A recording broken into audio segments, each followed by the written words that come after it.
thought I read last year that we could no longer not accept Section 8 as a method of payment. Is that true? Last year, just as in the past few years, statewide legislation was proposed which would have made source of income a protected class in the state of Maryland. This legislation did not pass, so there is no statewide requirement that a landlord accept a tenant who uses a housing choice voucher, commonly referred to as Section 8. However, several local jurisdictions do include source of income as a protected class, for example, Howard, Montgomery, and Frederick counties. If the property is located in a city or county that includes source of income as a protected class, the landlord cannot reject an applicant solely because of their source of income.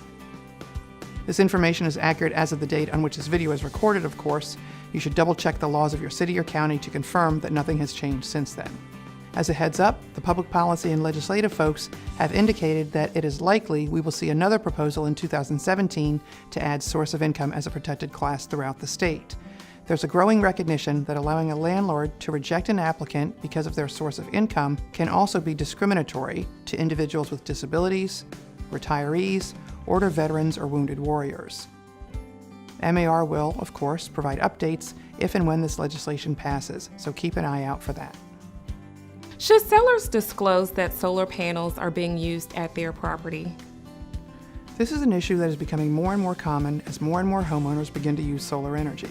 We've received many calls on the legal hotline about buyers who only become aware a day or two before settlement that the solar panels are leased and that they are going to have to assume that lease and a fairly significant financial obligation. These leases often have a term of 20 years or more and may cost $20,000 or more. In some cases, assuming this financial obligation may affect the buyer's ability to obtain financing. In other cases, the presence of the solar panels may affect what renovations or improvements the buyer can make in the home. In any case, this is not something that you want coming up just before settlement. MAR recently created some new forms and revised some existing forms to assist buyers, sellers, and their respective agents in addressing the issue of solar panels. The first form that was modified was the Inclusions, Exclusions, and Utilities Addendum to the Exclusive Right to Sell Residential Brokerage Agreement. The leased items provision was added to enable seller to determine how the seller will handle any leased items. Perhaps more important, this reminds the listing agent to have a conversation with the seller about the solar panels, whether they are leased or owned, and what the seller would like to happen. Second, a new form was created called the Consumer Notice to Buyers of Residential Real Estate in Maryland. An addendum to the listing agreement obviously prompts sellers and listing agents to have the conversation.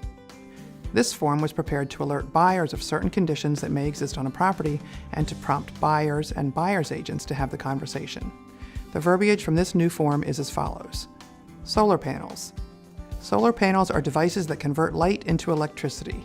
If solar panels are installed on the property, buyer is advised to inquire about the terms under which the solar panels were installed, how to transfer the ownership or lease, and any costs associated with the transfer. Finally, a new addendum to the residential contract of sale was created. This addendum is called the Disclosure of Leased Items Addendum to Residential Contract of Sale. This form was created to enable buyer and seller to negotiate leased items. Using these forms and having these conversations with your clients should reduce and hopefully eliminate the number of last-minute surprises regarding solar panels. Is a buyer's agent obligated to share information that they may have about mold in a property? This question is asking about the obligations of a real estate licensee to disclose property conditions, which is of course different from the obligations of a seller or owner. Under the Real Estate Brokers Act, a licensee must disclose to all parties material facts the licensee knows or should know. The Real Estate Commission has said that the obligation requires a licensee to make a reasonable effort to ascertain all material facts concerning every property for which the licensee accepts agency. A material fact is anything that may affect the value of the property or a party's decision to buy or sell the property. For example, the terms or conditions on which the property would buy or sell. Under this standard, a licensee who comes into possession of material facts must disclose those facts to all parties. So, if a home has mold issues, that is certainly a material fact. If you learned about the mold issues in a home inspection report, the law requires you to evaluate the conditions cited in the report in light of the definition of material facts stated above, and disclose to prospective purchasers the conditions that meet the definition. This is not a popular position, but it is clearly the law. For purposes of risk management, we recommend the disclosure be in writing and that you obtain an acknowledgement of receipt from the buyer. One final point. Before disclosing any material fact, first ask yourself, what's the fact? In this case, it's not simply that a condition exists because you have no first-hand knowledge of it. Every home inspection report is an expression of the inspector's opinion regarding the property. Therefore, your disclosure should begin with a statement like, in the opinion of a previous home inspector, the following material facts concerning the property exist. Applying this analysis to any situation can insulate you from allegations that you failed to comply with your legal obligations to avoid error, exaggeration, misrepresentation, or concealment of material facts.